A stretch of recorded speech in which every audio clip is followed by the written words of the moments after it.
What if the most ordinary workday of your life ended with a sentence that shattered everything you thought you knew? Stay with this story, because what happens next will make you question fate, truth, and the price of walking away from the past. If you love emotional, twist-filled stories that hit hard and linger long after the final word, subscribe now and turn on notifications, because stories like this don't just entertain, they change you.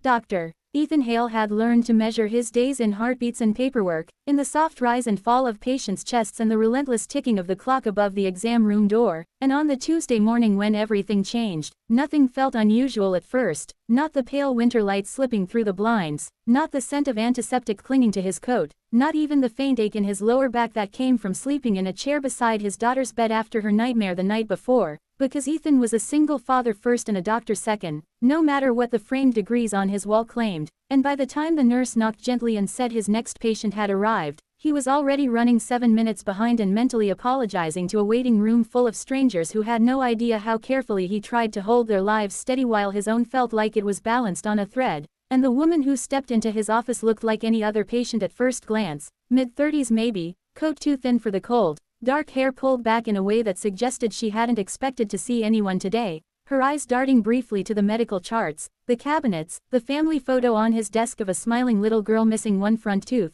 and when she sat, she folded her hands tightly in her lap as if holding herself together took conscious effort, and Ethan noticed the slight tremor in her fingers, the faint shadows beneath her eyes, the way her breathing seemed shallow, but he smiled anyway, the calm practiced smile that told people they were safe here, and introduced himself, asking what had brought her in, and she opened her mouth as if to answer but instead swayed, her eyes rolling back just enough for Ethan to register the danger before her body slumped forward. An instinct took over as he was out of his chair in a second, catching her before her head hit the desk, calling for the nurse, lowering her gently onto the exam table while his mind ran through possibilities, low blood sugar, dehydration, anxiety, something worse, and as he checked her pulse and airway, he felt a strange jolt of recognition he couldn't place, like a memory brushing past him too fast to grasp, and when she finally stirred minutes later, eyelids fluttering open as if waking from a deep, confusing dream, she looked at him with sudden sharp focus, her gaze locking onto his face with an intensity that made his chest tighten, and before he could reassure her, before he could ask how she felt or explain what had happened, she whispered hoarsely, "The baby is yours," and the words hung in the air like a dropped instrument in an operating room, impossible to ignore, impossible to understand, and Ethan actually laughed once, a short disbelieving sound, because patients said strange things when they fainted, because shock and confusion did that to the brain, because this woman was a stranger whose medical history he hadn't even read yet, but she didn't look confused, she looked terrified and certain all at once, and when he asked her to repeat herself, slower this time, she did, her voice steadier despite the tremble in her hands, and Ethan felt the room tilt, his professional composure cracking just enough for the man underneath to surface, the man who had learned the hard way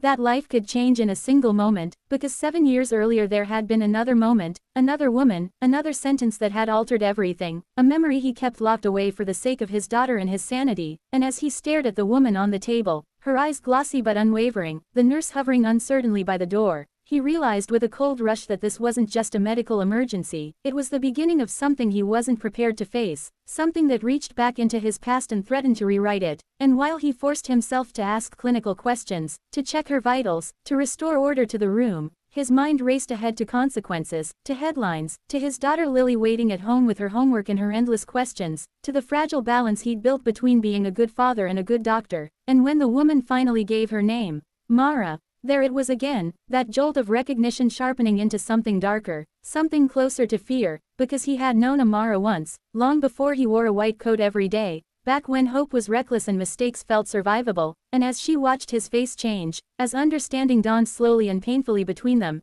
Ethan knew with absolute certainty that whatever truth lay behind her words, fainting spells and test results were the least of his worries now, because some revelations didn't just ask to be examined, they demanded to be lived through, no matter the cost. Ethan closed the exam room door himself after the nurse left, the soft click sounding louder than it should have, sealing them into a space that suddenly felt too small for the weight of what had been said, and he told himself, again, that this was shock, coincidence, a cruel trick of memory, yet when Mara pushed herself upright and met his eyes, the years collapsed between them in a way no logic could stop, because she wasn't just familiar now, she was unmistakable. The curve of her cheekbones, the tiny scar near her left eyebrow he remembered from a night spent laughing under broken streetlights, the way she used to look at him when she wanted him to believe something before she said it, and the doctor in him demanded distance, demanded evidence, demanded that he slow this moment down to a manageable pace. But the man, the single father who measured risk in the fragile sleep of his child, felt the ground sliding, and he asked her how long she'd known she was pregnant, the question sounding clinical and hollow even to his own ears, and Mara answered quietly that she'd known for weeks, that she hadn't fainted because of the pregnancy itself but because she hadn't eaten properly in days, because stress had a way of stealing hunger first, and as she spoke, her words tumbled out faster, as if once begun they could no longer be contained, telling him she hadn't come here by accident, that she'd chosen his practice deliberately after seeing his name online and recognizing it instantly, that she'd sat in her car outside for nearly half an hour fighting the urge to leave, because saying the words out loud would make them real, and Ethan felt anger spark beneath his confusion, not loud anger, but the sharp, disciplined kind that demanded answers, and he asked why now, why him, why after all this time, and Mara swallowed hard before explaining that the man she'd been with, the man she'd believed was the father, had walked away the moment she told him she was pregnant, not with cruelty but with certainty, because he'd had a vasectomy years earlier, a fact she'd never known, and she'd laughed at first, convinced it was an excuse, until medical proof made denial impossible, and it was only then, lying awake night after night replaying the past, that Ethan's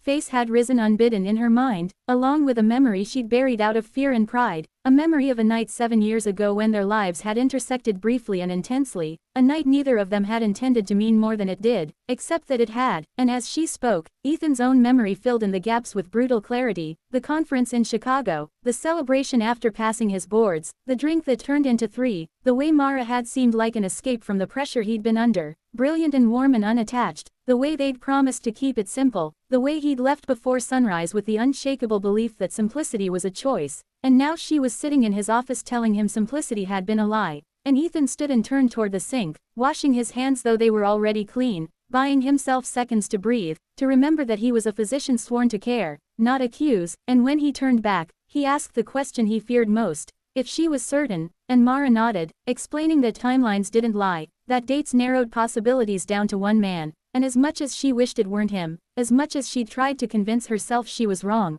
the truth kept resurfacing, relentless, and Ethan felt a familiar ache spread behind his eyes, the ache that came when the carefully ordered life he'd built threatened to unravel, because Lily was 8 now, old enough to sense when something was wrong, old enough to ask why her father suddenly stared into space at dinner, and the thought of introducing chaos into her world made his chest tighten, and yet, even as fear surged, another emotion crept in uninvited. Responsibility, because he knew what it was to grow up with unanswered questions, to wonder if someone had chosen absence, and he would not be that man, not again, and when he finally spoke, his voice was steady in a way that surprised him, telling Mara they would take this one step at a time, that assumptions weren't proof, that tests existed for a reason, and she agreed quickly, relief flashing across her face as if she'd been bracing for rejection, and as he scheduled blood work and an ultrasound referral, not as her doctor, he insisted, but as someone helping her find answers. Ethan felt the duality of his roles collide, because every form he filled out was shadowed by the possibility that his daughter might soon have a sibling she never asked for,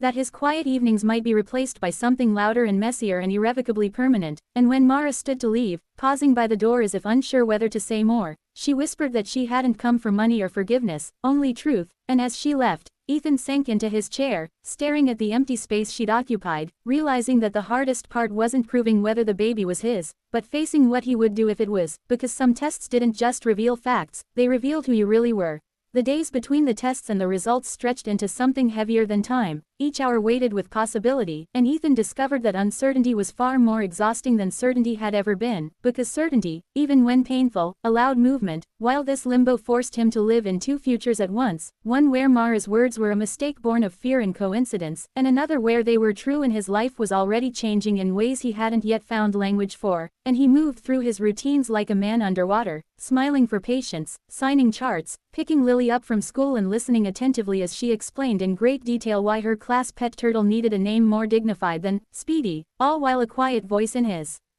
mind kept counting weeks, replaying dates, aligning memories he'd long since archived as irrelevant, and when the call finally came from the lab confirming that the preliminary bloodwork showed a genetic probability too high to dismiss, Ethan sat alone in his office long after the clinic had closed, the city lights blinking on outside his window as if nothing monumental had just occurred, and he felt grief before joy, mourning the simplicity of the life he'd been clinging to, because he knew now there was no going back to the man he'd been before Mara fainted in his office, no unhearing the words that had cracked his carefully constructed calm, and when the definitive DNA results arrived days later, confirming beyond reasonable doubt that he was the father, the finality hit him not like a blow but like a slow, deep settling, the way a truth sinks into bones and becomes part of how you stand, and he called Mara himself, his voice steady but stripped of pretense, telling her he knew, telling her he wanted to meet somewhere neutral, not a clinic or a courtroom but a place where they could speak as two people facing the same irreversible fact, and they chose a quiet cafe near the river, the kind of place where conversations were absorbed into background noise and nobody paid much attention to the tremble in your hands.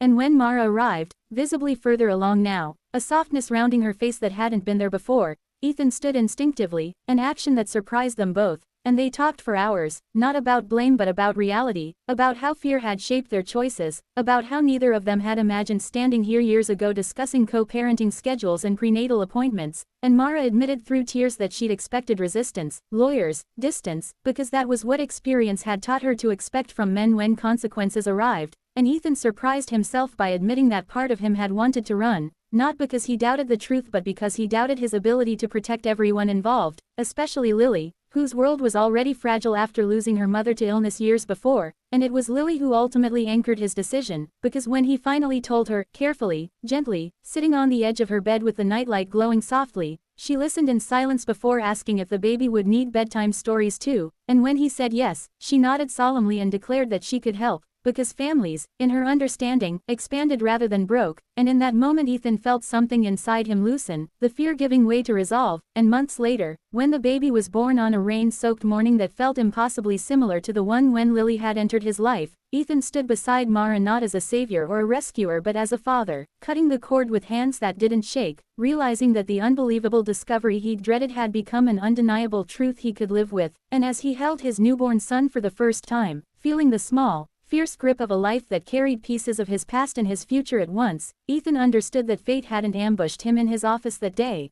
It had returned something he hadn't known he was ready to claim, and sometimes the most terrifying words you ever hear are simply an invitation to become more than you were.